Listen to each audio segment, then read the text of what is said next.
নমস্কাৰ, অন্বেষণ সাংস্কৃতিক গোষ্ঠীৰ তৰফৰ পৰা সকলোকে শাৰদীয় দুৰ্গা পূজাৰ শুভেচ্ছা জনোৱা হ'ল।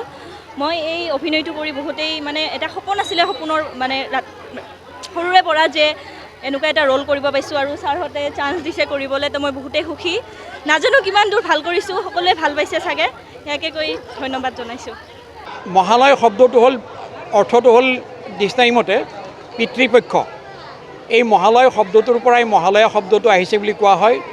এই পিতৃপক্ষ, প্ৰেতপক্ষ বা অপৰ পক্ষত হিন্দু ধৰ্মৰ মান্যতা অনুসৰি পিতৃপুৰুষসকল যমলোকৰ পৰা মৰ্ত্যলোকলৈ আহে আৰু ইয়াতেই পিণ্ড তৰ্পণ আদি গ্ৰহণ কৰি তেওঁলোকৰ পুৰুষসকলক, তেওঁলোকৰ বংশধৰসকলক আশীৰ্বাদ জনাই আকৌ স্বৰ্গলৈ উভতি যায়।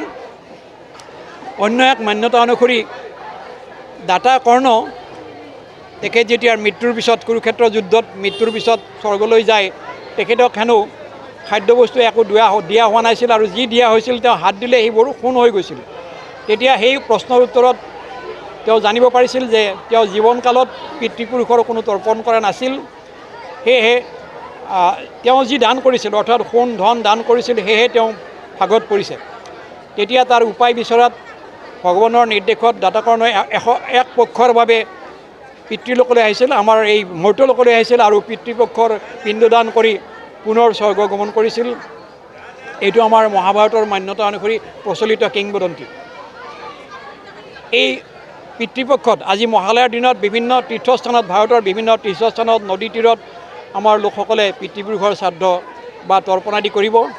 আৰু অহাকালিৰ পৰা যিহেতু আমাৰ দেৱী পক্ষ আৰম্ভ হ'ব আৰু কালিৰ পৰাই নৱদুৰ্গা পূজা একাদিক্ৰমে চলিব নৱমীলৈকে, সেয়েহে আজি দেৱীৰ মূৰ্তিলৈ আগমন। সকলোৱে বিশ্বাস কৰে যে দেৱী মহামায়া আজি মূৰ্তিলৈ, দেৱী দুৰ্গা আজি মূৰ্তিলৈ আগমন কৰিব।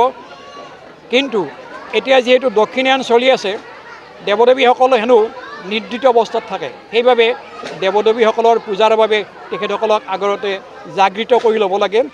আৰু এই জাগৰণ কৰাৰ অনুষ্ঠান এই মহালয়া, ইয়াত গীত মাত আৰু দেৱীৰ মাহাত্ম্য প্ৰকাশৰ বিভিন্ন নাট্যাদিৰে আমি দেৱীক আবাহন জনাওঁ, জাগৰণ কৰি আবাহন জনাওঁ মূৰ্তিত পূজা গ্ৰহণ কৰিবলৈ। মহালয়াৰ তাৎপৰ্য এইখিনি। ধন্যবাদ।